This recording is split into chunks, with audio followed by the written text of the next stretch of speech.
Hey, fellow GNTers, those of us who like our spirituality with a twist. So, in this episode of our little pod, we're going to do something very GNT and start a little series looking at the underlying philosophy of one of our favorite psychologists, one Carl Jung, which is very much in the spirit of our little podcast. The only thing that is maybe a little different, because we've done episodes on Jung before, is that we are going to look at his stuff via the work of another really interesting, if less famous figure, the modern philosopher of consciousness, Bernardo Kastrup. So, from a Buddhist Tantra point of view, this would be what might be called a commentary, and they'll do that. They'll do commentaries and commentaries on the commentary. So, that's kind of like the space we're in. So, we'll get to learn more and think more, not only about Carl Jung, but we'll learn a little bit about this Bernardo Kastrup along the way, because he's kind of an important person thinking about the mind and consciousness and what to make sense of all that. So key ideas maybe for us will be something like how does Jung think about the different parts of the psyche and how can that be helpful to us as spiritually curious people? But before we get into the good times of talking about all that, if you could do all the usuals that people ask you to help all of our spiritual curiosities, like, write a review, subscribe, share an episode, to help get out some more of this spiritual useful stuff that we're trying to do and get that like through the algorithm out to people. That would be greatly appreciated. Thank you so much. Labor of love for us, right? As we always say. All right, Daniel. I mean, just out of curiosity, we know a lot about Jung, but have you heard about this Bernardo Kastrup guy? Has he crossed your path before? He has not crossed my path, but I have not been looking for a lot of men named Bernardo. So If you're not looking, you might not find. That's that's true. right. Seek and you shall find. Someone famous said that. That's right. I believe that is Matthew. Yeah. Um, yeah.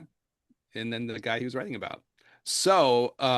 Okay, so with Jung, I mean, we've done multiple episodes on this. I think this should be kind of a little bit of a different take because what this Bernardo Kastrup is trying to do is get to like the underlying philosophical ideas, or even what you might call metaphysical ideas that underlie Jung, which is interesting because Jung is a psychiatrist, but he also does have a lot of ideas that you might say are philosophical or even metaphysical. If you're not familiar with that term so much, just the idea of like what's the nature of reality, deep spiritual stuff is like within Jung for sure. So he tries to like take this apart. But if you're not familiar with Kastrup, I'll tell you a little bit about him, and I don't know, maybe if you have any follow-up questions on it, Daniel, I don't know. But I don't think Kastrup is like obviously not as well known as Jung for sure, but he is kind of a presence. And he's kind of an interesting person. He was originally from Rio de Janeiro, and then he eventually ended up in the Netherlands. His background is more IT and kind of AI oriented stuff. So I think he made his living and whatever fortune he has kind of through that. But what that seemed to have taken him to was an interest in things like consciousness, philosophy of mind. And so he's kind of in that headspace. And he writes a lot of like interesting philosophical kind of stuff around this. And I think another thing interesting about him is he sees himself as kind of like an independent scholar and author, which is a cool idea. He's just sort of a free floating thinker. He's not tied to any particular institutions, and he makes a kind of a big deal about that, especially because he feels like it puts him in a position to advocate for ideas that might not be as overall popular. So one of his big things is like to challenge the idea of like materialism in a really deep way, not just materialism in like shallowness, but materialism like the philosophical idea that the world is made up of like material stuff. He's more of what you would call an idealist, that he feels like the world is really made up of mind and consciousness as opposed to physical stuff. And in some ways, that's kind of out of sync with our present time. But he's a very interesting kind of person to think about with this. And obviously, in the Asian spiritual world, there's a lot of that kind of conversation about to what extent Yeah. is things really made out of consciousness and mind, and what's the connection between mind and body, and what's the connection between mind and the universe. And so, it's kind of in our wheelhouse, all of this kind of stuff. And he's a very thoughtful person on this, Castro, and pretty deep. So, anyways, that's some background on him. Um, we're looking at him like looking at Jung, like kind of considering those two, but he has sort of books written around these general ideas too. So, all right. Yeah, and yeah, again, in terms of the Buddhism stuff, I kind of jotted this note down for myself. I've been very interested in this question kind of personally, so it's kind of fun, I think, given where my head space is at too. And there's this kind of famous quote in parts of the Buddhist world where the Buddha will be kind of described as saying all the world is only made up of mind. And then the big debate is, well, what does that mean exactly? But that's Mm-hmm. kind of some of the stuff we'll be exploring too. You got thoughts on that before we jump in? And No, no, we're good. okay, one other thing about this, there's some prelims have here. Is Bernardo Kastrup kind of a complicated thinker? My thought is, yeah, he has some really deep ideas. He's talking about difficult questions. So this is a kind of an episode that, if you like it, you might find yourself like going back to a little bit to explore his ideas more. In looking at his book on Carl Jung, I have it as an audio book and I've listened to it like a number of times. And Just that knowing, one's decoding Jung's metaphysics, correct? yeah. hmm Okay. That'll be kind of the basis for our conversation. Yeah. Mm-hmm. And I've listened to some of his other things, and it's the kind of thing where you're like, okay, I'm interested. I don't know if I agree with everything, but I'm interested. And you might find yourself going back to it again, going, okay, let me really think about this because he's a deep person. I had a funny experience with this with a student, on campus, Daniel. I was teaching a class on physics for Chinese medical people. It's one of the things that I do. And he kind of came up in the conversation, and there was a student in the class who was like a really big fan. And Oh she was wow. dropping all this stuff in the chat. And I was like, oh, this is cool. And I did say, like, I think he's really deep and interesting, though he's kind of complicated. And she, like, obviously loves him. So she was like, no, he's not Mm-hmm. complicated. And I was like, he kind of is. Mm-hmm.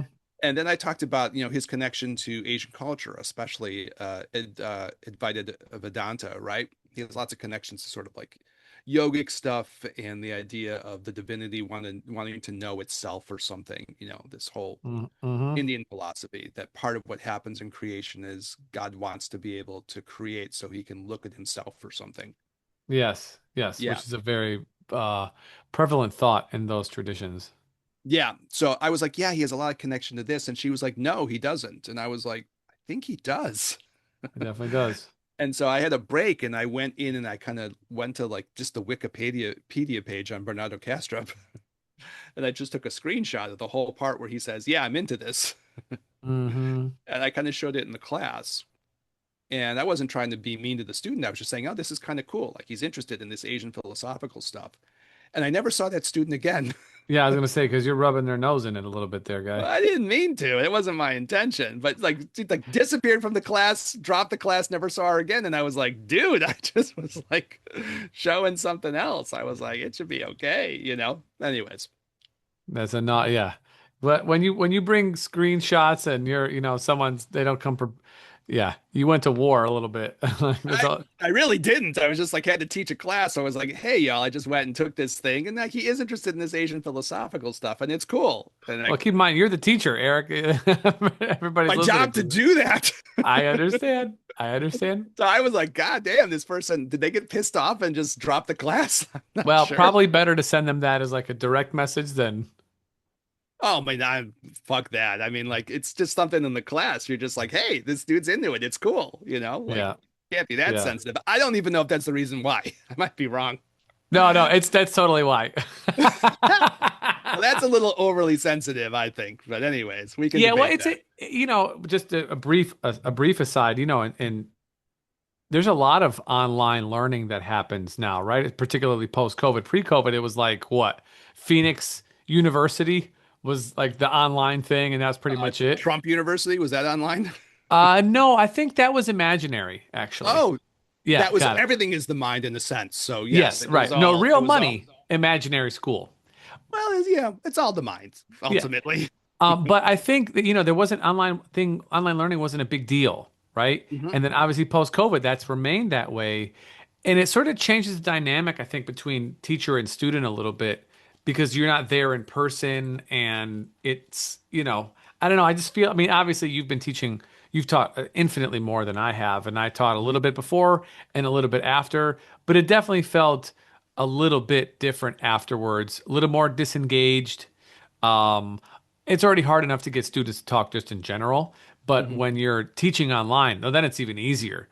People turn the screens off and I don't know, it seems more like a different kind of chat room. I don't know, from my experience. Yeah, I mean, I have been honest with this is like kind of an aside to the thing, but I've been honest with students about it where you'll ask a question. And I'm like, yeah, I totally get no one wants to put a wrong answer in the chat. So I get why no one wants to Yes. answer these things. Right.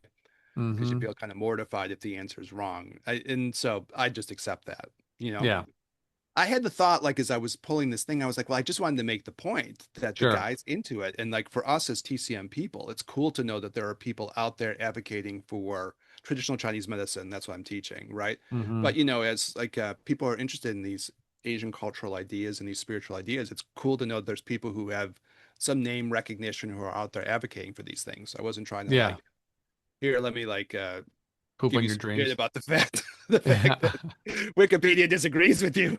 That wasn't my thing.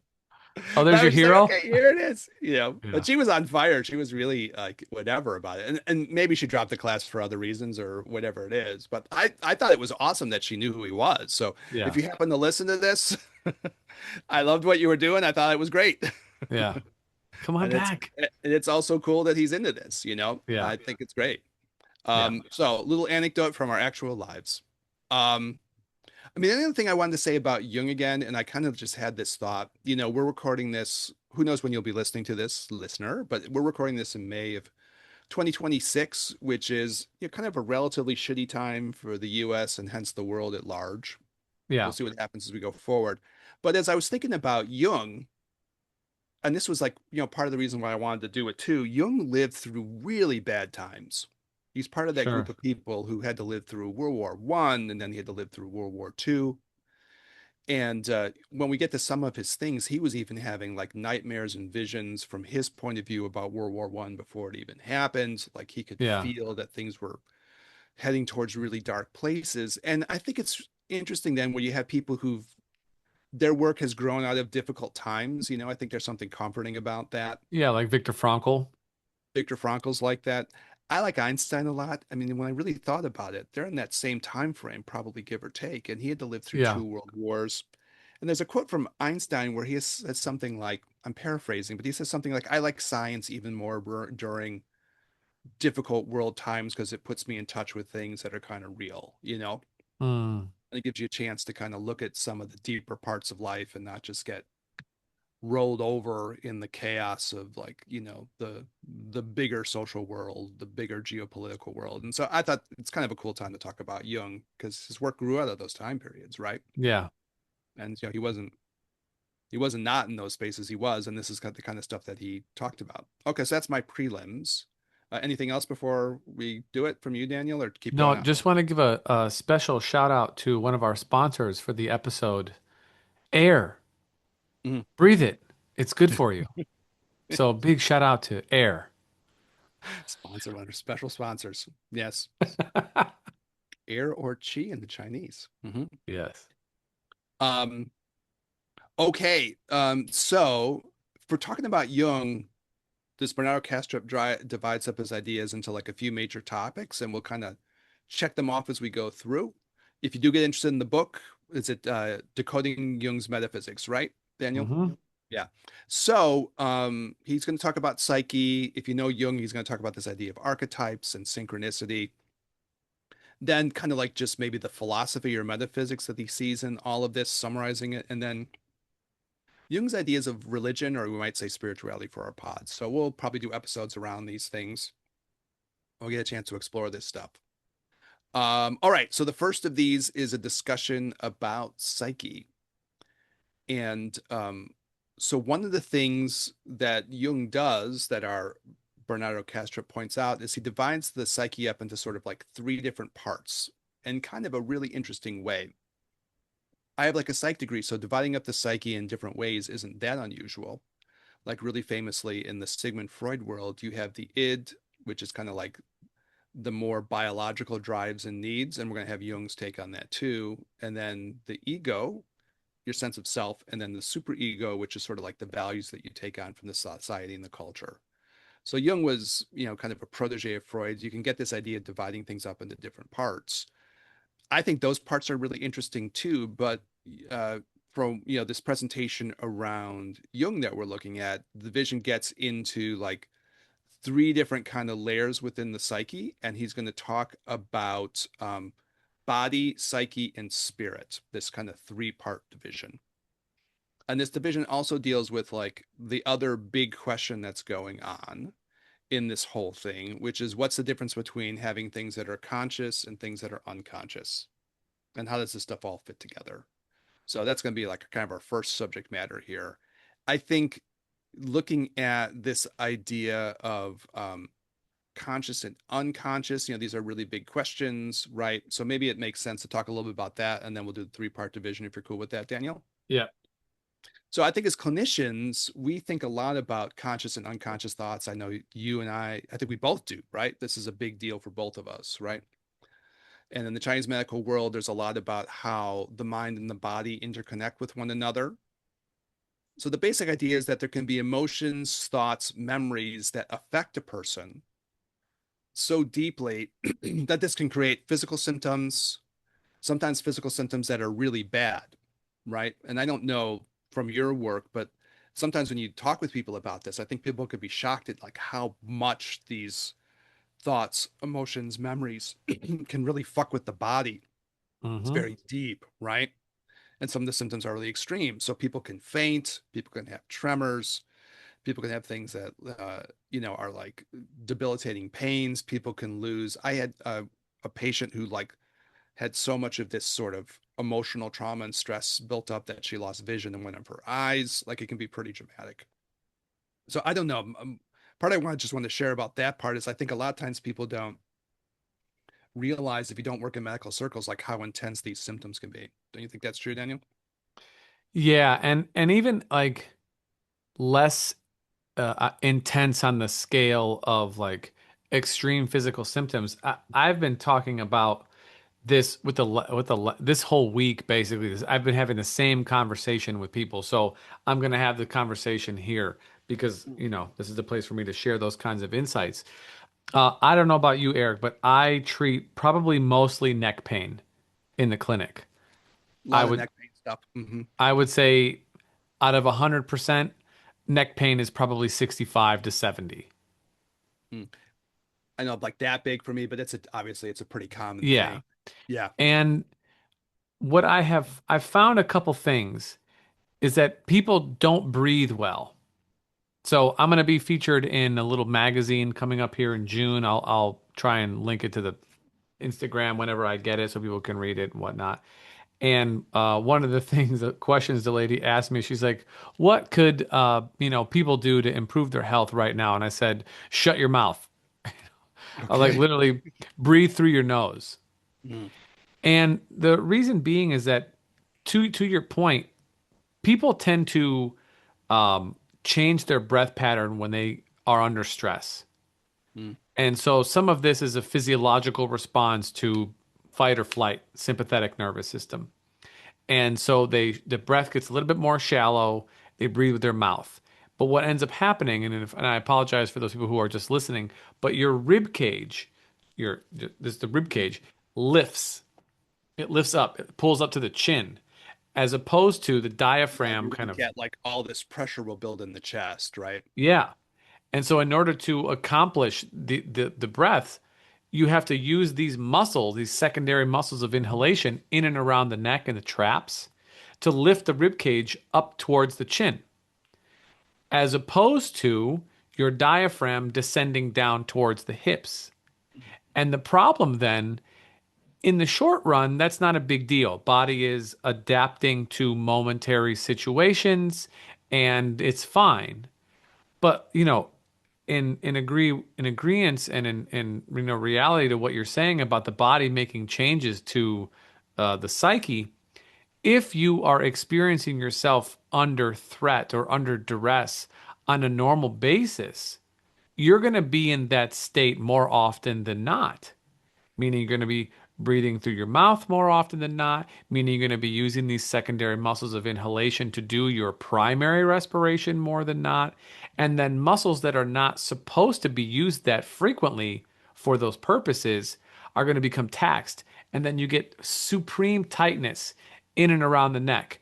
You couple that with being over screens, over your phone, looking down, forward posture from sitting in the car in traffic, or typing all the time, and you get this like rounded posture. And it's just very, very, very common. And what I see is that I'll sort of like press on people's like just behind their their collarbone here in this sort of soft space. A lot of And like I mean, scalene kind of stuff going on yeah, there. scalene stuff. Yeah. People go through the roof, and I'm not even pressing very hard. Yeah. And then I'll sort of guide them to like, hey, when you breathe in, you should not be feeling the pressure from my hands by your collarbones here. Your lungs don't need to lift when you're lying down and breathing slowly. And then after a few breaths, they get it. But Yeah. it takes time to like relearn, and you could see their brain like reworking itself to not return to that pattern of breath, which is a pattern of pain.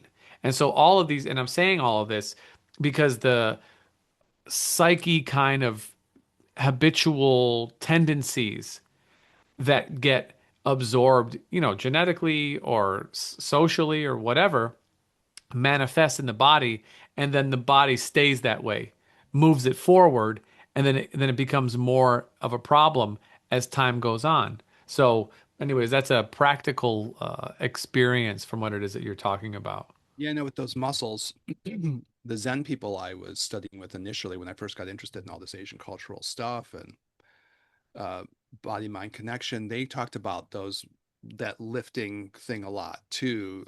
I mean, like if you're, it's the scalenes a lot of the time, right? Which is this like Mm-hmm. also group that does this thing, and it's really affected by like physical trauma too, like whiplash injuries was part of their point, right? And a lot of Mm-hmm. people have these like lingering car accidents where there's been whiplash stuff, right? Mm-hmm. But you take that a little further, then you're also thinking about how this connects to some of the not the acute injury, but the psychological stress of the repeated stressors day by day, right? Yes. And the internalization of this. So, I mean, part of the insight, and then, with our Jung thing, Jung is around people exploring this, and he's exploring it, which is this idea that these unconscious things, these, you could say, unprocessed thoughts, feelings, and memories, like kind of build up and they can affect people either psychologically, which is you know these unconscious things can build up not only in the body and we'll get symptoms there, but it can also affect the person in terms of like what otherwise would seem like they're kind of conscious thoughts. These unconscious things kind of put this pressure underneath, and this starts to affect the person's thoughts, feelings, and then even their behaviors. So this was the idea of like the personal unconscious, which I still think is like one of the major psychological ideas we got down to the present day, right? That all of this stuff gets stored up. So, in our culture now, we talk a lot about like trauma, right? And this Mm-hmm. is kind of where the trauma kind of sits in this kind of personal unconscious. Jung is going to like expand this and like take this in other directions, but I think he still believes in this thing. And I think you and I believe in this thing too. There's this personal unconscious feature going on, whatever words you like, right? And we've done different kind of psychological episodes where people might use different words, but that's essentially what you're talking about, right? Mm-hmm. And then, as far as our pod, if you want to roll back, because some people really like this one, we did a thing on the defense mechanisms from Freud's daughter, Anna Freud, and we kind of took those all apart. And there are people who are kind of into that because we went to a lot of the detail of what this looks like, right? And that could be spiritually helpful too, to be able to Mm-hmm. recognize those things in yourself when these unconscious personal things are putting pressure on you inside and either creating physical symptoms or making you act weird, which it can Mm-hmm. do, right? So that's a thing. So this conscious and unconscious thing, if you're in on that, you're already kind of part of the way in. But then the whole question that Jung is trying to think about and Bernardo Kastrup is trying to think about too is, well, okay, so how does that kind of totally work? Like there's a conscious and there's an unconscious, and how do those things fit together, and how does this fit into like the overall structure of how you might imagine our internal worlds are like, what our psyches are like?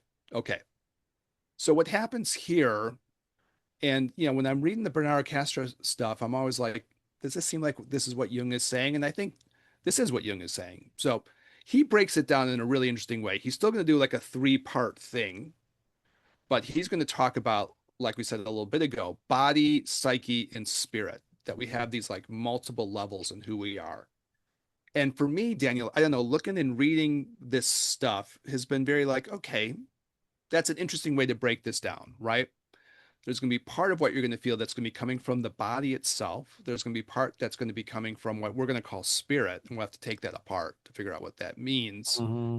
Right. And then we'll think about what this has to do with our maybe more individual sense of ourselves. So I think it's a really interesting kind of a breakdown.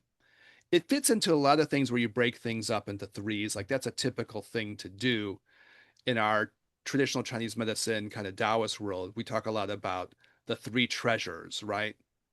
Kind of like what they call essence or the body, the energies, and then the Shen or the spirit. So that kind of resonates with that kind of stuff too. And there's a lot of these little three-part divisions, right? Yeah. Father, Son, Holy Spirit. The Trinity. Yeah, the mystery. Mm. Let's explore the mystery of faith. That's the Catholic way of talking about But that. not the Trinity from Neo. A different Trinity, Eric. Is Trinity the lady in that thing? She she was and she is. She's the one who ends up playing Hogarth in the Marvel universe, if I have that right. I believe that's correct. Yeah. So good actress for these things. So, okay. So the interesting thing about this, and I think this is like definitely in our pod wheelhouse to talk about. So the Mm. body is going to be the source of what you might call drives or needs. So they use that kind of language. And these are kind of then instinctual and very physical, right? And this puts pressure on the psyche, these parts that come from the body. Now, Yes.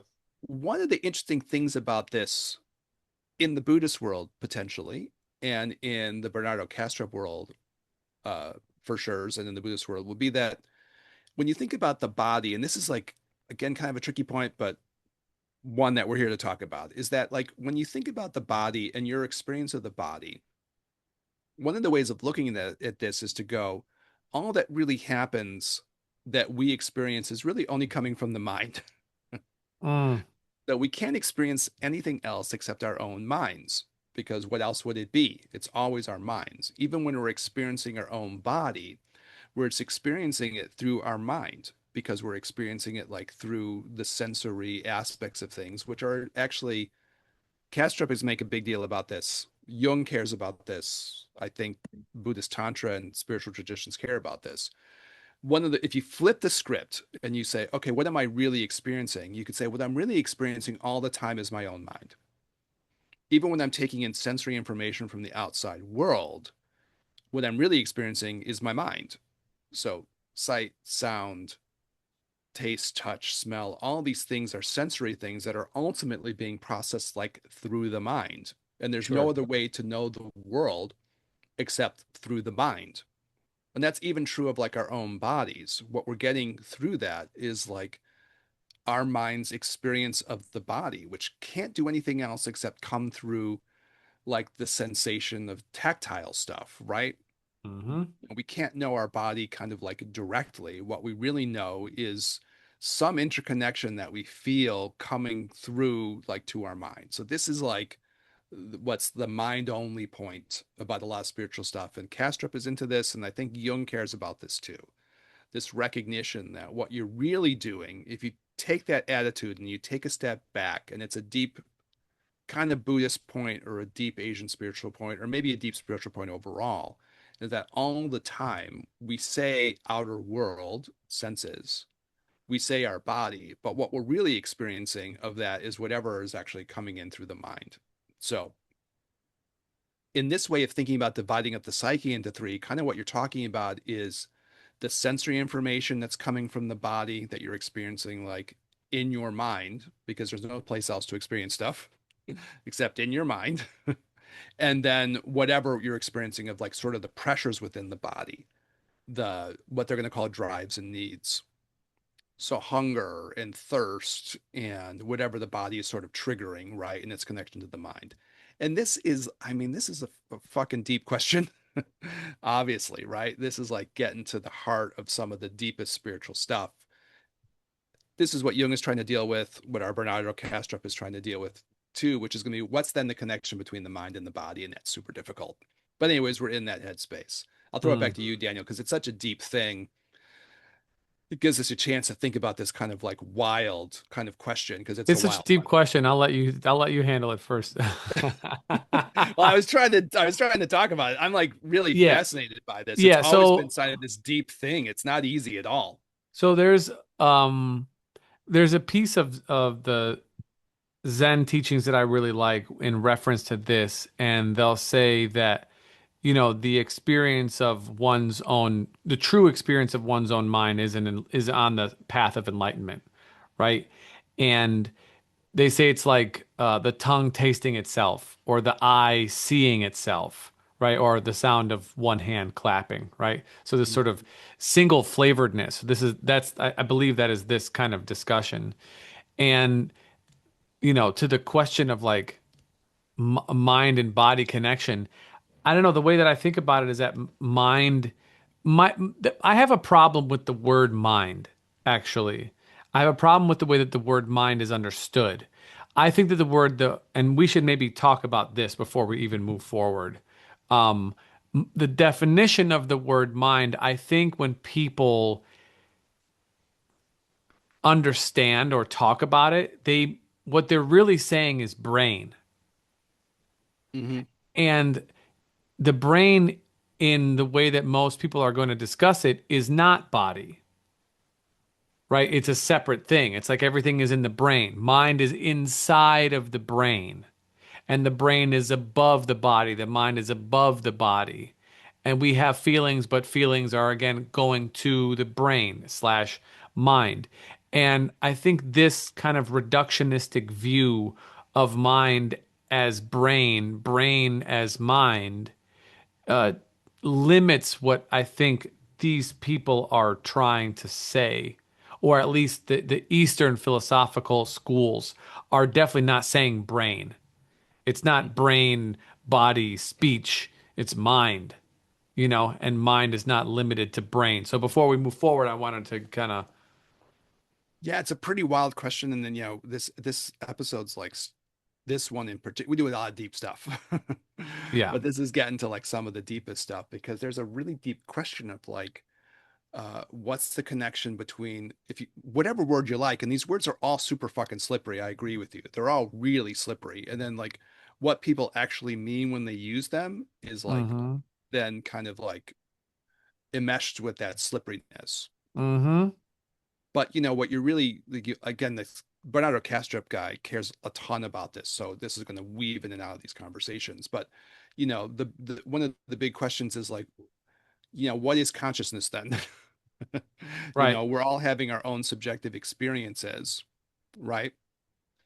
From one point of view, and you get this in like the Buddhist world, if you really like get critical about this and you look kind of deeply, you'd have to answer the question of like, well, guess all I'm really ever experiencing is my mind, because I Mm-hmm. can't really experience anything else because there's no way of knowing anything else kind of directly. All I can really know is my mind.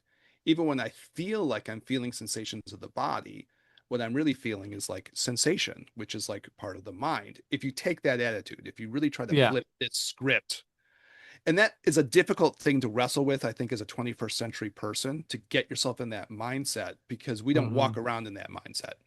You know, Right.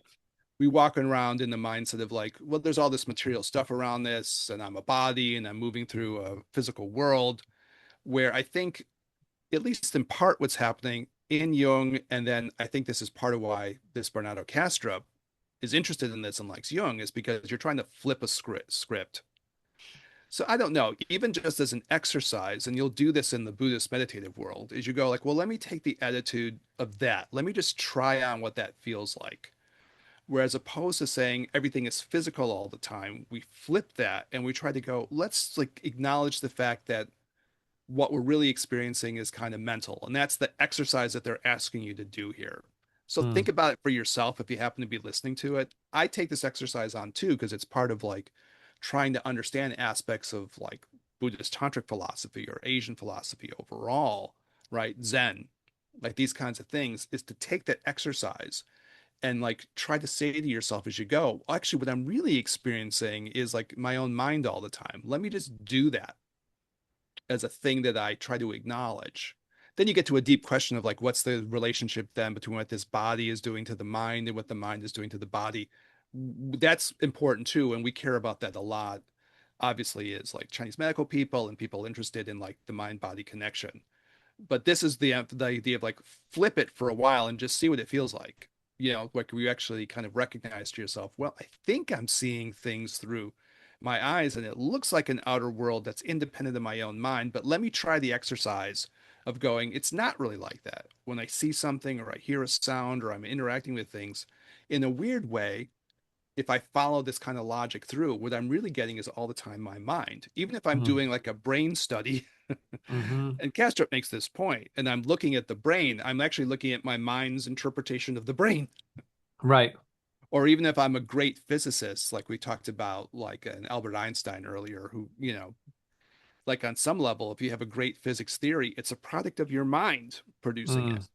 So it's kind of trying to take on this kind of more radical attitude and explore it a little bit of what it would be like to think about yourself as like mind and consciousness, which is kind of tough for 21st century people because it is all of this is kind of intrinsically challenging Hmm. and slippery, but probably really slippery in our culture.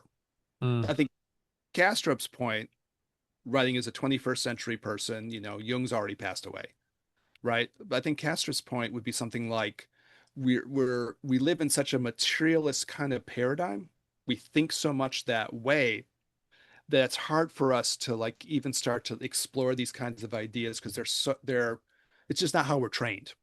And what do you Hmm. think about that, Daniel? I mean, it's a deep point, obviously, but Yeah, there's a but I lot mean of that was layers to it. But yeah, yeah, I mean that's what I was kind of saying earlier with like the brain and the mind being sort of viewed as simultaneous, as the yeah. same thing, sort of just locked into this one particular piece of material. And, you and I really didn't discuss it, but for the last few minutes, I'd like to do that. Like, how do you view mind?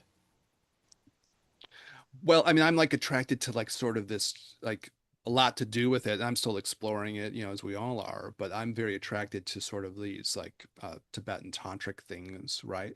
Mm-hmm. Where, you know, uh, and it comes from the Zen thing too. I always think about like Hosokawa Roshi, my initial Zen teacher back in the day when I was in my 20s, would say, okay, well, there is the body and there is the mind. And if you think about those things as if they're one thing, like if you try to reduce it to the idea of like your mind is just a like a byproduct of the functioning of your brain or something, or even the functioning of your body overall, the kind of biological robot thing, that's wrong. That's not correct, right? Mm-hmm. On the other hand, you have to deal with and think about the fact that the body and the mind are somehow interacting with one another and influencing one another, right? So it's kind of a Zen take. If you think about body and mind being the same thing, Hosokawa Roshi would say, well, that's wrong. you know but if you don't think about the body and mind influencing and impacting one another, well, that's obviously wrong too. So you have to kind of find this spot. That's a very Zen thing to say. Yeah. But I mean, I think you get what he's getting to. You have to deal with both of those things, right? Mm-hmm. Yeah. And so, but in the Tibetan tantric world, there's a whole thing about you meditate about kind of disconnecting, feeling the disconnect between your spirit and your consciousness and your body. Like that's a daily meditation for me that I do over and over again, right? In the tantric Buddhist tradition, you kind of are kind of asked to do this like multiple times a day. Let's imagine what it's like to feel my mind separate from this body, you know? Because in this worldview, Shen or spirit or consciousness or whatever word you like, right? Whatever word fucks with you when you like, interacts with the physicality of the world and then separates from it. So there's something Mm-hmm. about trying to get this feeling that, what we would call spirit or something connects with body and then disappears from body and it goes back and forth like that. So I think I've been so influenced by that affects how I think about this, Mm. you know? And then the idea would be, I don't know, again, like we were on retreat, we did our retreat, and then I was on retreat after our retreat. And, again, deep ideas through this particular whole episode. But, in this point of view, when you look at like someone passing away, like the death of a person, what's happened? Well, the mind and the body have disconnected from the spirit and the body have disconnected, the mind and the body have disconnected. That energy that is the mind or the spirit is traveling along its way, and that body's dead, right? And that body's gone. And we're going to be talking a lot about consciousness in these episodes, right? So in this way, like what's the difference between like a corpse and like a live person? Well, that Shen, that spirit, that consciousness, that mind is no longer attached to that body. So that body's just material and that other stuff is gone. I guess if you're a pure material person and that's not an un like reasonable position, sure, you might say, well, the computer just broke and there's nothing else. So that laptop broke, this body's dead, it's broken, that's the end, it can't produce its things. But that's not the attitude that I follow, right? I'm more into the idea like, yes, something has happened, and like in our Chinese medicine world, we say, how does a person be conceived? Spirit connects with genetics and or essence, and now we have a new person, and that happens at the conception of that person, and then at the death of that person, then that's gone. But it also has to do with like what our consciousness is, because in this way of thinking, our awareness, our consciousness is coming from this Shen part, this spirit consciousness or mind part. So that's how I tend to think about it. That's a pretty traditional way of thinking, admittedly. Maybe a little bit outside the box though for 21st century America, because we don't always talk that way. Mm. But I think that's what I think for me, what's interesting, I think in Zen or in Buddhist Tantra or in a lot of the things that we're interested in, that's what they're trying to explore, right? What's this connection between like spirit and body, and like what does that totally mean? So that's my thoughts for what it's worth. I can throw it back to you if you got other things you Yeah. think are important to say about that, Yeah. but that's kind of the space I tend to come from. Yeah, no, and that's, I mean, I think that is a traditional way of, well, an Eastern traditional way of thinking, not a Yeah, Western. yeah, yeah. Um, yeah, I think, and we've been having these discussions for a long time. I feel like there's a localized phenomenon and then uh, diffuse or universal phenomenon. And so, as we are, because we're in a body, the the sort of diffuse or universal phenomenon becomes congregated in an area and localized to us here. So, and we've used this example many times, but the example of a radio. So the radio waves are mind, but the radio station, i.e., me, you, whoever's listening to this, is also mind. There's no difference between them. It's just that the density has changed, or however you want to, call this energetic process from being everywhere to being somewhere. But you're somewhere, you're also still part of the everywhere thing. If I take a drop of ocean out of the water, I take a drop of water out of the ocean, that's still ocean. It's just in a little container. Does that, yeah, make sense? So Yeah. Mhm. yeah, that's generally kind of how I feel. And then the influences from the body that is being inhabited by this localized mind influence the mind, and then vice versa. So there's this sort of experiment that is mind influencing body, body influencing mind, and in each of us individually on a one-on-one basis. But then I do think that the collective gets influenced, gets uploads by the experiences of people. Because Mhm. I just, that's just kind of generally how I think. I mean, that I don't know if that's a common thought or uncommon thought, but I tend to believe that. And the reason why I believe this is we are a lot less tolerant of hate, bigotry, and suffering now than we have been in the past. It doesn't mean that those things don't happen. They Or do. doesn't mean in the things that we've been talking about that there isn't resistance to these more enlightened perspectives. Mm-hmm. There may be tension Mm-hmm. around this that you see. But yeah, I hear what Mm-hmm. you're saying. But Hmm. overall, people are not, they're not, most people don't tolerate it. They can't, they don't like it. And, we can look at the weird connection points that are happening between the left and the right in this country here, the US currently.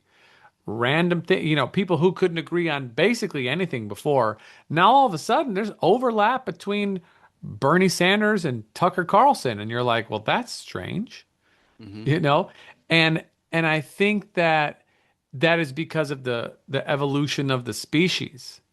And I don't know how that occurs, but I tend to think that there is this universal, presence of what we're going to call mind that is there, that we have connection to, and that is also present with us in terms of our own individualized being. And we didn't say this, but that the process of enlightenment, if you want to call it that, is the transcendence or the unification, maybe better said, because I don't want to be reductionistic, the unification between one's individual mind and the universal mind while still maintaining your sense of being while you're here. So enlightenment is an eternal process, but the more that you work on it, the more that you are changed while you're here. This is sort of, Yeah. that's my Yeah, working enlightenment hypothesis. is a word that has like a lot of different possible meanings to it, obviously, but that's a way of Yes. thinking about that. And certainly that's an enlightening experience, right? To think, okay, I can feel my connection between my individual sense of myself, my individual consciousness, and how that connects with either some bigger sea of source. Hmm. I can feel that. I can also feel how this connects with like the other living things around me, right? Hmm. So these are kind of these like interdependence kind of feelings, right? Yes. Yeah. Yes. And there's like this is like again tough kind of Zen stuff. The minute you start talking about this stuff, you find yourself in this place. But part of what I hear when you're talking about that would be kind of the Zen idea, like no matter what you're looking at, you can call everything Buddha nature if you want, or if you want to call everything God, you could call it all God, or if you want to call it all Brahma, you can call it all Brahma, or if you want to call it all consciousness, you can call it consciousness. I smile because I have a student who we joke about this because he's like, everything is just consciousness. And I'm like, okay, cool. I know what you mean when you say that, right? Everything is like one universal thing. You could say Yeah. everything is Buddha Yeah. nature. That's a thing. That's true, right? And then there's a certain kind of like insight and wisdom, which is just that, to recognize everything is manifestation of this pure energy, right? So Hmm. that's one thing. And I love that idea and I'm down with it. Good, that's true. The other part, and again, being a student of like the Dalai Lama school, they ask you to think about this other part of this too, which is like also I'm like supposed to recognize how what I'm experiencing in a moment by moment way is actually my mind working all the time. They want you to reflect on that piece too. Mm. And then they also want you to reflect the idea that none of us are immortal, sad, but none of us are. And there's something that's happening when a life ends, right? And even though all of this might be Buddha nature, ultimately, at some point, something relatively speaking that we're calling spirit or mind or consciousness has hooked up with some material body and it's going through its story, right? And at some point, they're going to separate, right? So even though all of this is consciousness per my student, and if you're listening, hey, hi, May, or Tao or Brahma or whatever word you're into, Right. Love. right? Yeah, whatever what you want to call it. You're saying there's some substance that everything is made out of. Okay, cool. There's also something that's going to happen that's more of that relative story that even though this all might be different manifestations of the same thing, there is something that's going to happen. Like all of us are going to have a life. Spirit, mind, consciousness, whatever word you like, is going to hook up with matter. It's going to have its story and then it's going to split apart. And they want you to think about that too. And then I think what you're also talking about is the idea like, well, there's an interconnection between, we'll get to this idea of collective unconscious, right? Yeah. Yeah. That there's this overlapping thing where all the different parts of the collective unconscious are kind of like connected to, right? Hmm. This sea of mind has like its own like interconnections between all of us. And what you were saying, well, the collective unconscious can learn and grow, right? And maybe some of the things that would have been horrible and shallow and terrible prejudices can get weeded out of this collective unconscious and there can be movement forward. So like you get into this stuff and all of a sudden you find that you're talking about all these things to my mind. Yeah. Yeah. Mm. Yeah. You're like you have a like a you do have an optimistic view on that. And I mean, I think there are reasons to be optimistic about that, that the collective consciousness is growing, right?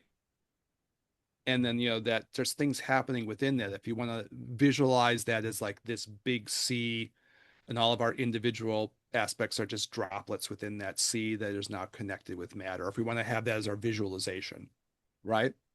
There are ways of thinking that that collective thing can grow and evolve. And I know like that's really important to you. You love that idea. Mm-hmm. Yeah. So we can kind of start to weed things out that are toxic within this collective thing. And that would be Daniel's better for us as individuals because it'll be gone then. And the water Daniel's won't be as net. polluted, right? It's not Indra's net. It's mine. Indra's net's like an old Indian metaphor of like how everything's interconnected, right? The god Indra has this big net and all the beads are connected. So Mm-hmm. yeah. But you put more emphasis on that probably than I do, but I still like the idea. So when you bring Yeah. it up, I'm always like, okay, that's a very optimistic view that in the shared space that we're all a part of, we can start weeding out this toxic shit, Mm-hmm. like filter out the pollutants in the collective oceans of our minds. Yeah. Yes. You have an optimistic view. So that's good. That's a good place to be. Yeah, it is. I don't know if I It share it is. totally, but I like the idea. So It's okay. Glass I'll be half full yeah, on I'll be some in on things. it. I'm in it. I'm in. I like it. When you Yeah. say it, I'm like, okay, yeah, that's All good. I'm right, in. fine. Sign me up. All right, I'm good. I'm I don't in. want. Why not? What the hell? I like it. I don't want to. You know what? You don't want to argue against it. It just seems really depressing. No, it's I like it. It's optimistic. I'm like, Yeah. okay, cool. Daniel has brought Yeah. up this idea. Fuck it. I'll be optimistic too. Yeah. Fuck it. Yeah. Good. Why I not? like it. I Yeah, why like not? it. It's great. Eric, I think that's a good place to call it. Yeah, sounds great to be Yeah. picked up on next time. So as always, my brother, thank you so much for rocking. Audience, thank you so much for tuning in. We are in our era, as they say. This is the flow right here. So if you've made it this far in the episode, congratulations. You are at the peak intellect of all human existence. Forget it. That's it. You're the best.